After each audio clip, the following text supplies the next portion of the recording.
नहमदुहु व नुसल्ली अला रसूलिहिल करीम अम्मा बाद फ़अऊज़ु बिल्लाहि मिनश शैतानिर रजीम बिस्मिल्लाहिर रहमानिर रहीम Assalamu alaikum. My name is Engineer Farhan Tanveer and today is our 8th lab for the CCNA 200-301 certification free online course. Basically the agenda for today's lecture is to understand and configure the routing information protocol, or simply saying RIP. So the topics that are to be covered in today's lecture are the first, the introduction to RIP, then the different versions of RIP available, special features, and finally the RIP timers. Basically our today's lecture is divided into two parts. The first part is basically theoretical part, and that is to learn about the basic theory of the routing information protocol, and the second part will be on packet tracer simulator, in which I will be showing you how to configure the RIP routing for this network that I have drawn over here. So basically starting with the introduction of RIP protocol, basically RIP is a DVR. So what is a DVR? DVR basically is distance vector routing protocol.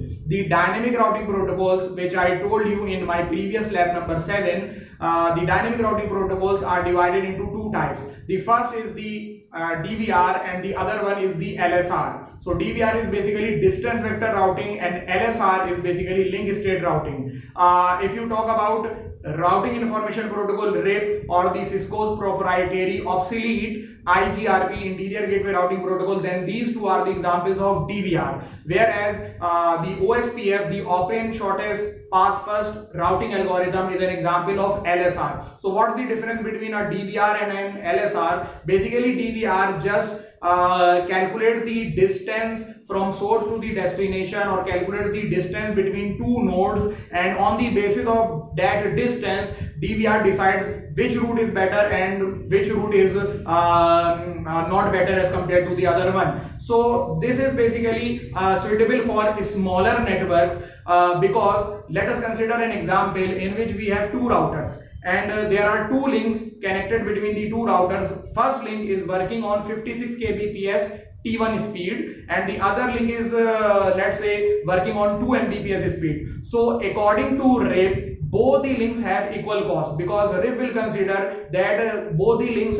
have the equal distance, that is from router 1 to the router 2. It will not consider the bandwidth of the link, and therefore it will consider both the links to be the same. So that is a drawback of a DVR, distance vector routing protocol. So in LSR, that is the link state routing protocol, the link bandwidth is judged, and on the basis of link bandwidth the protocol decides which link or which route will be suitable for forwarding the packet towards a remote or remote destination network. So that is the difference between the DVR and the LSR. So our RIP is one of the oldest routing protocols, so it basically works on the distance vector routing algorithm, and the distance vector routing algorithm is based on Bellman-Ford algorithm. So moving on to the next important point of our RIP protocol, that is the maximum hop count.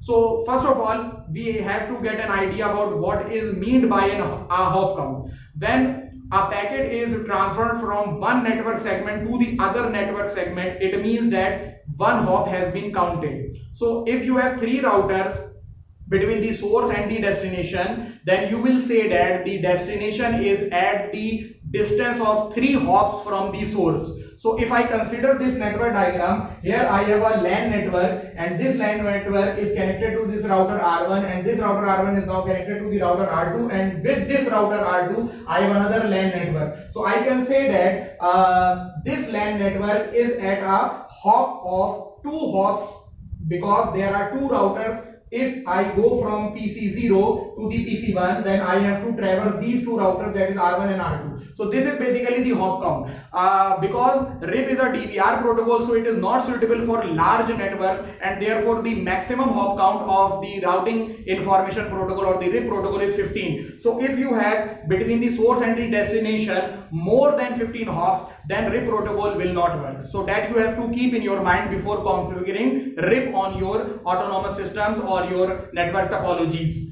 Now moving to the different versions of the RIP. Basically RIP was originally created for IPv4, and the original version of RIP was the RIP version number 1. After the version number 1, another version was created, that is the version number 2. These these two versions, that is version 1 and version 2, both are for the IPv4, Internet Protocol version number 4. While for the IPv6, we have another version of routing information protocol, that is the RIP-NG. RIP-NG basically means routing information protocol next generation. So these are the three different versions which are available in the routing information protocol. Now moving to our second task, that is learning difference between the RIP version number 1 and version number 2.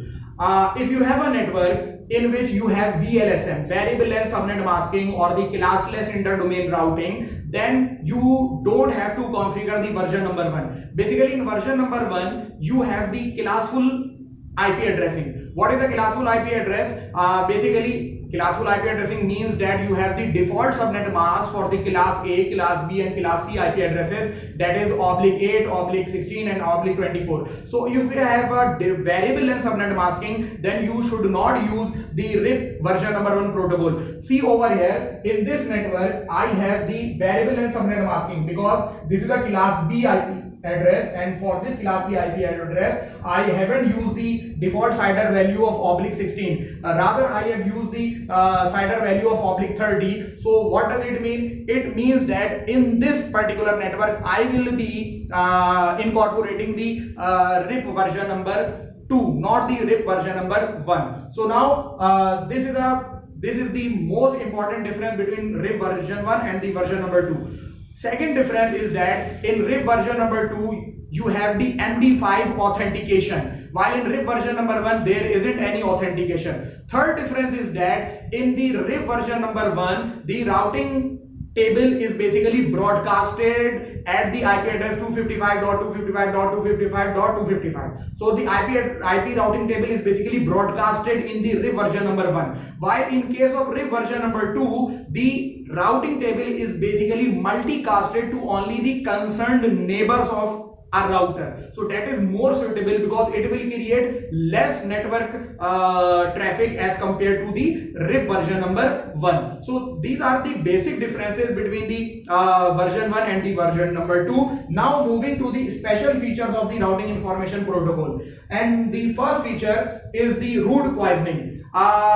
What is meant by root poisoning? Basically root poisoning is a method that is used by the routing information protocol to explicitly inform the neighboring routers that a particular link has turned down. So why it is so useful? Because the routing information protocol or the RIP protocol basically sends out the routing table or the routing information at every 30 seconds. So if a link gets down, then at a maximum 30 seconds will be utilized by a router to inform its neighbors that that link has become down. But if you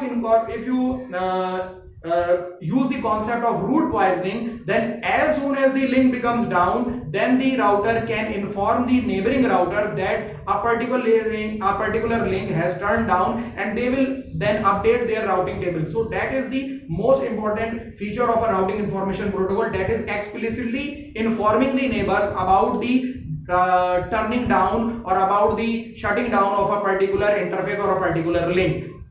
Next, moving on to the split horizon. So now what is meant by split horizon? Basically, if you consider this network diagram, then you can see that this router R1 is connected directly to two different networks. The first network is 192.168.1.0 and the other network is 172.16.1.0. So the remote network that is not directly connected to the router R1 is the 192.168.2.0 network. So this router R1 will learn about this particular network from the router R2, because this particular network is directly connected to the router R2, and router R2 will inform router R1 about this network. And similarly for the router R2, the information of this remote network, that is 192.168.1.0, will be obtained from the router R1. So what is meant by split horizon? Split horizon tells the router that you cannot advertise a network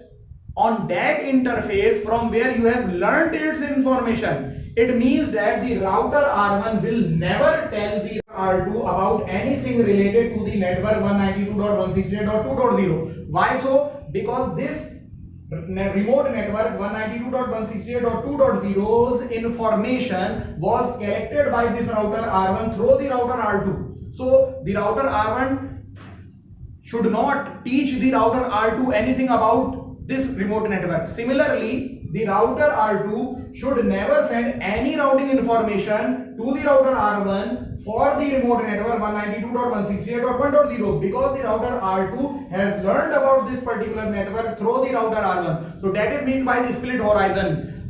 Don't send routing information on that interface from where you have already obtained the routing information for a particular network. You cannot teach that link from where you have obtained the routing information for a particular network in the backward manner. So this is basically the concept of the root of the split horizon. Now moving on to the third very important feature of RIP, that is the hold down. What is meant by a hold down? I will be telling this hold down feature of RIP by using an example. Consider this network once again. Let's say this particular link, that is the fast Ethernet 0/0 link towards this LAN. For some reason, this link becomes down. So if this link becomes down, then this particular network, that is 192.168.2.0, will be appearing as a cutout network for this router R2. Now this router R2 will send information to the router R1 after the 30-second timer has expired, because I told you earlier that RIP routers only exchange the routing table after every 30 seconds, not before that, unless the root poisoning is incorporated. So this particular network information will be forwarded from the router R2 to the router R1 after the 30-second timer has expired. But the router R1 has the information of this particular network in its routing table. So let us assume that the router R1 30-second timer gets expired first as compared to the timer of that of R2. Then router R1 will be sending information to the router R2, or its routing table will be forwarded to the router R2, in which it will be showing this particular network as an up network. So what will happen now? Router R2 will be puzzled because few seconds earlier it has learned about the death of this particular network, but now the router R1 is sending him good news that this particular network is present in its routing table. So router R2, when it wants to send something to this particular network, will be sending its related packet to the router R1. So this will create a routing loop. Basically it will create a routing loop. So in order to avoid the routing loop phenomena, we have incorporated the hold down timer. So what does a hold timer do? Basically, hold down timer prevents the fluctuation of a particular network information in the routing table. So if you tell me that a particular network has turned down, then I will wait till the hold down timer expires. Then I will say that okay, that particular network is now down, because it is possible that you tell me that the particular network is down and some other router sends me good information that particular network is up. So in my routing table there will be constant fluctuation for that particular network. I will say that that particular network is up. Now I get information from another router that the particular network is down. So I will be turning on and off, or the status of that particular network in my routing table will become up and down continuously. So in order to avoid the fluctuation of a particular routing information in the routing protocol, we have incorporated this hold down timer. So the flapping of interfaces, the constant flapping of interfaces is prevented by the help of this hold down timer. Otherwise your routing table will never get converged, it will never get stable, and you will never be able to perform a particular perfect routing for your particular network. So that is the concept of the hold down timer. Now moving to the RIP different timers. There are three different timers there are basically 4 different timers. Out of that, the hold down timer has been already told to you. Now we are left with 3 different RIP timers, and the first timer is the root update timer. So what does the root update timer do? As I have told you earlier, the root update timer for both the RIP version 1 and version 2 is configured for default 30 seconds. So at every 30 seconds, our router will be sending out its routing table to its neighbors. In case of RIP version 1, it will be broadcasting the routing table, and in case of RIP version 2, it will be multicasting the routing table to its concerned neighbors only. So now the root invalid timer. So what is a root invalid timer? Basically, root invalid timer is generally configured to 180. It means that if you get information about a network that this network has in the shutdown state, or that network has turned down, then you have to wait till 180 seconds. After 180 seconds, then you will say that that particular route has now become invalid. So that is basically the timer that has to be expired before you declare the invalidation of a particular route. And after 240 seconds, this is the route flush timer. After 240 seconds of getting the information of the death of a particular link or the shutdown of a particular link, you will then wipe out that particular route from your routing table. So that is what the route flush timer does. So I think that this basic concept or the basic theory of the routing information protocol is now clear to you. As far as the configuration of the routing information protocol is concerned, we will be configuring RIP version number 2 for our this particular lab, and in this particular lab we will be using packet tracer. And second very important feature is that whenever you configure RIP routing for a particular router, then you have to configure only the directly connected networks. A router has to be configured with the RIP protocol only with those networks that it has to advertise. So in my lab, I will be configuring for the router R1 only this network and that network, because these two networks are directly connected to the router R1. And similarly for the router R2, I will be configuring only these two networks, because these are those networks which are to be advertised by the router R2. So I hope that this whole concept is now clear. To our lab for the routing information protocol configuration. This was the network that was discussed by us in the theory section of this lecture. And in this network diagram, you can see that we have 2 different routers, R1 and R2, and these 2 routers are connected by the help of serial interfaces 0/0/0 to 0/0/1. And these 2 routers are further connected to 2 LANs. The router R1 is connected to the LAN network 192.168.1.0, while the router R2 is connected to the LAN network 192.168.2.0 by the help of their fast Ethernet interfaces 0/0. So I am now moving to my packet tracer work area, and here I will be selecting 2811 Cisco routers. There are 2 of them, and then these 2 routers, as you know that by default there are only 2 fast Ethernet interfaces 0/0 and 0/1 on your router. But the network diagram of today's lab requires that these 2 routers should be connected by the help of serial interfaces. So what I am going to be doing is basically I will be adding on these 2 routers the WAN interface cards. One WIC2T module will be added to this router, and the other WIC2T module, WIC2T module, WAN interface card with 2-port module, will be added to this router. So this will make our router capable of having 2 serial interfaces. So zooming in, and these are all the modules that are available for this particular router, and this is our WIC2T module. I am clicking on this module to have this description over here. So this description clearly states that this is the dual serial port WAN interface card. It means that it will give you 2 serial interfaces.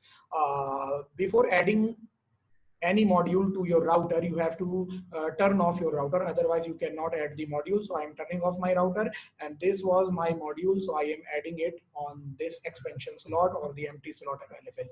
Now turning on this router once again and moving into the config tab over here, and then you can see that you have the serial 000 and 001 incorporated in your router, and the same has to be done for the other router as well. So clicking on this router and then moving into its config, zooming in, and then adding the WIC2T module by first turning off the router and then adding this WIC2T module in the expansion slot over here, clicking it to turn the router on, and now checking it again by moving into the config tab. There you have the serial 000 and the serial 001. So now our both routers have been equipped with the serial expansion slot or the serial interface module. Now I have to make a connection between these two routers. So as I have told you in my previous labs that two routers can be connected with each other by the help of either DCE cable or DTE cable. So this is the serial DCE cable. Basically DCE cable is a male connector while the DTE cable is a female connector. So if I choose this serial DCE cable and then click on this router first, serial 000, and then connect at the other router 001 in accordance with the network diagram, that this is our network diagram. Serial 000 has to be connected with the serial 001. So that has been done by me. So since I clicked the serial DCE first on the router 4 and then on the router 5, so this port has now become the male connector port, that is the DCE port, data communication equipment port, and this port has now become the DTE, data terminal equipment. Now I will be adding the switches, clicking on the network devices and then moving into the switches tab and then selecting, let's say, 2950 switch. So one switch for this router and the other switch for this router. And the router and the switches are connected by the help of a straight through cable. This is the straight through cable, and this fast Ethernet 0/0 of this router can be connected to any available fast Ethernet interface, let's say 0/1 of your switch. Similarly, for the router 5, the fast Ethernet 0/0 is connected to the switch fast Ethernet 0/1. Then according to the network diagram, we have these PCs, PC0 and PC1. So I will be now adding the end devices. In the end devices tab, these two PCs can be added over here. These are our two PCs. And now these PCs will be connected with the switch by the help of straight through cable. So at the switch fast Ethernet 0/2, I am connecting the LAN port, that is the fast Ethernet port, and the same will be done for the other PC, that is the fast Ethernet 0/2 of this switch will be connected with the fast Ethernet port of my PC. So this is the physical depiction of the network. Now we have to perform the IP addressing. At the PC, we have to give the IP 192.168.1.2 and at the other PC 2.2. So giving the IP addresses on my PC, clicking the PC, and now moving into its IP configuration tab, desktop, then the IP configuration. And here I will be giving the IP address 192.168.1.2. Subnet mask is okay, and the default gateway will be our router, that is 192.168.1.1. As our router's fast Ethernet interface will be given this IP. So this PC is now good to go. And now clicking on the other PC, and same procedure will be repeated for this PC, but with a different IP address, 192.168.2.2. The subnet mask is okay, 192.168.2.1. That is the fast Ethernet port IP that will be given to this router. So PCs are now good to go. Now it is time for the IP configuration of my router. So for this router, you can see that I have to give 192.168.1.1 on its fast Ethernet interface and 172.16.1.1 with the CIDR value of 30 on the serial 000 interface. So now moving on into the CLI of my router, clicking it and then moving into the CLI tab, pressing the enter to get started. This is the enable mode. If you don't have the knowledge about the basic configurations of a Cisco router, then kindly watch my video on basic CLI configuration so that you can have a better idea. This is the router R1 now, and now I will be configuring its fast Ethernet interface 0/0 with the IP address 192.168.1.1 with the subnet mask value 255.255.255.0. Then no shutdown to turn on this interface, and a description can be added. Link connected to switch 1. So this is the fast Ethernet interface configuration. Now it's time to move into the serial 000. Now the IP address was 172. Sorry, the IP address kindly, yes, 172.16.1.1. So So that was the IP address that has to be given at my serial 000 interface 172.16.1.1 with the subnet mask 255.255.252 because it was oblique 30. So this is now done for this serial interface. But one thing you have to do is to give the clock rate. Why so? Because you made this serial interface the DCE, so the clock rate must be given on this interface. So this is the link connected to router R2. So now the configuration of both the interfaces has been done. It's time to move on the router R2, and at the router R2, serial 00001 will be configured with the IP address 172.16.1.2, and the fast Ethernet will be configured as 192.168.2.1. 1 is missing over here. Is basically 192.168.2.1 over here. So I will be configuring now my router R2 and moving into its CLI configuration. Here you have to type no enable configure terminal to move into the global configuration mode. The name is set to R2. Now it's time to configure the interface. Fast Ethernet 0/0 IP address 192.168.2.1, basically 255.255.0, and then no shutdown, and then the description link connected to switch 2, link connected to switch 2. Now this interface is properly configured. That is the fast Ethernet 0/0. It's time to configure the serial interface 001 of the router R2. Exiting from here, interface serial 0/0/1. The IP address was 172.16.1.2, and the subnet mask was 255.255.252. No shutdown, and then the description link connected to R1. No need to give any clock rate over here because this is the serial DTE, and the female connector doesn't require any type of clock rate. So now these configurations, the basic IP configurations have been done, but the RIP configurations have to be performed now. I will be now pinging the local networks. That is, I will be pinging the router R1 fast Ethernet 0/0 from PC0 to check the connectivity, and similarly from PC1 I will be pinging the routers R2 fast Ethernet 0/0 at the IP address 192.168.2.1, and these two interfaces will also be pinged together. So these local pings must be successful, but the overall ping from PC0 till PC1 should not be successful.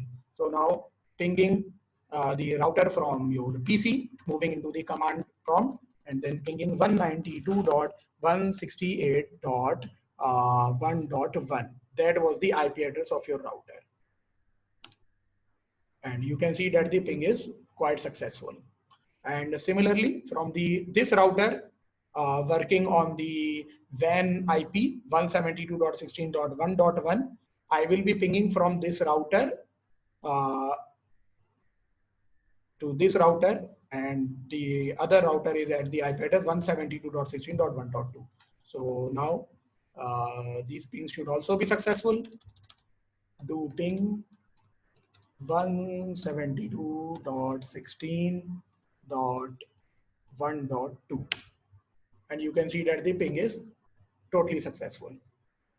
And now it's time to ping this router from our PC1.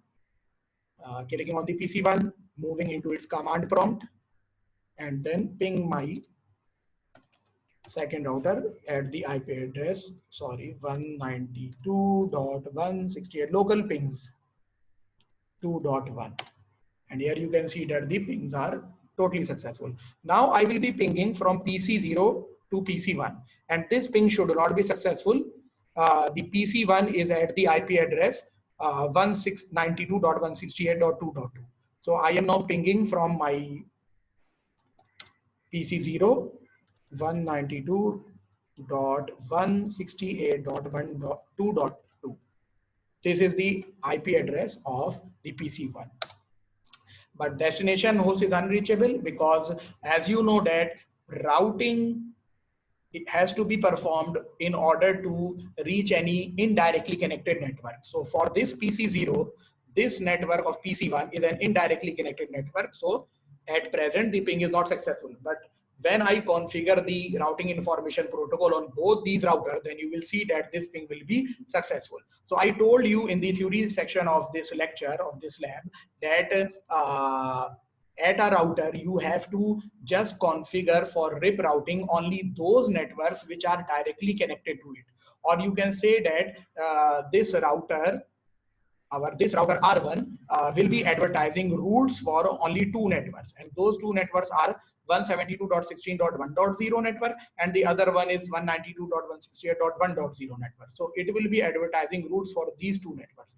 And similarly for the router R2, it will be advertising routes for 172.16.1.0 network, and the other network will be 192.168.2.0 network. So this is the basic configuration that you have to perform on both the routers. So now I am in my router R1 and exiting from,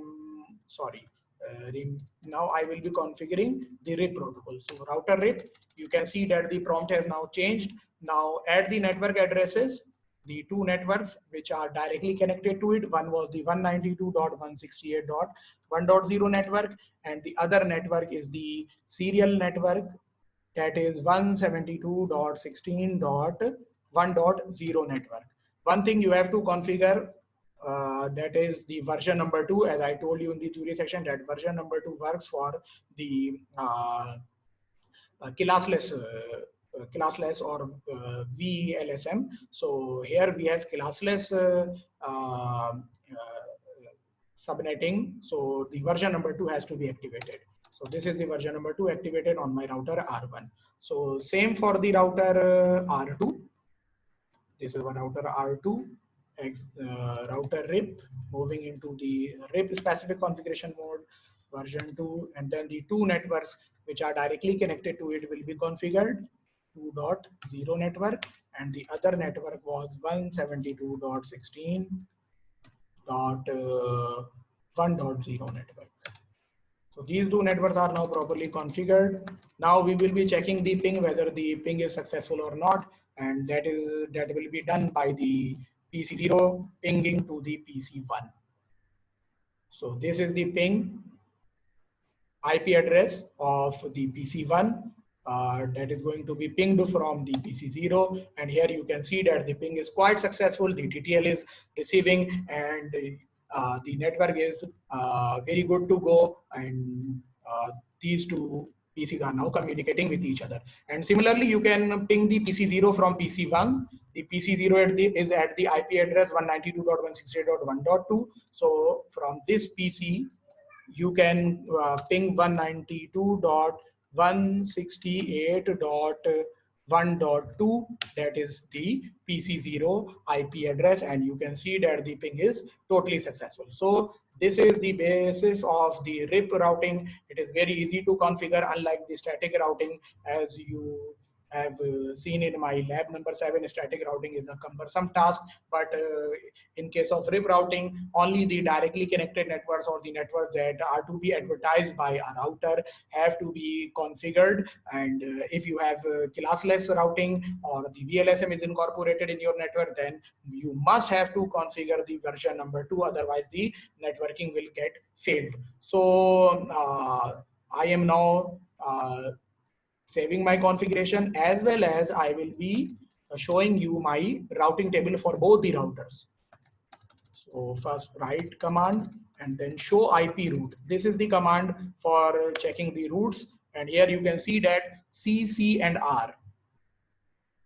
This is the routing information. This is the legend. C means directly connected network, S means static routing, I means IGRP, and R means RIP. So there are two different types of network.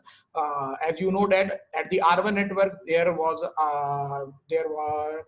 only one remote network, and two networks were directly connected to its fast Ethernet 0/0 and serial 000. So these are those two networks. One was the LAN network 192.168.1.0 and the other one was the 172.16.1.0. So these two networks are appearing with the legend C because these are directly connected network, while the remote network is appearing in the routing table as an R. When the RIP configuration was not performed, and if you type this command show IP route, then you will see only these two routes, that is CC routes, and there will not be a third route as the RIP routing. If not activated, then the remote network will not be present in your routing table. And similarly, if I check the IP route or IP routing table for my router R2 show IP route command, then here also you can see that there are two C's, one C over here and the other C over here. These are the two directly connected network. One is the WAN interface network and the other one is the 192.168.2.0 network, that is the LAN network, and the third network is the remote network that has been learned by this router R2 from the router R1. One thing more I want to show over here, that the advertisement distance or the AD, administrative distance, or the AD for the RIP routing is basically 120. So 120 that you are seeing over here is basically the administrative distance of the RIP protocol. So if you configure OSPF, then this administrative distance will be less as compared to this RIP protocol. The administrative distance will be 90, and in case of other routing protocol, this administrative distance will keep on changing. So if you have two different type of routing protocols activated, and one routing protocol has the administrative distance 90 and the other routing protocol, let's say RIP, has the administrative distance 120, so that routing protocol which has the less value of administrative distance will be given preference over the other. So if you see the static routes, then the static routes have the administrative distance equal to 1, which means that static routes will always be preferred over the those routes which are learned by the RIP protocol. So that you have to keep in your mind. So this network is now complete, and it is now properly working. Our all the interfaces are now up, and the end-to-end ping is also successful. I hope that this concept of RIP protocol configuration is now clear to you. Kindly like and share my video and subscribe my channel. Till then, it is time to say goodbye. Assalamu alaikum wa rahmatullahi wa barakatuh.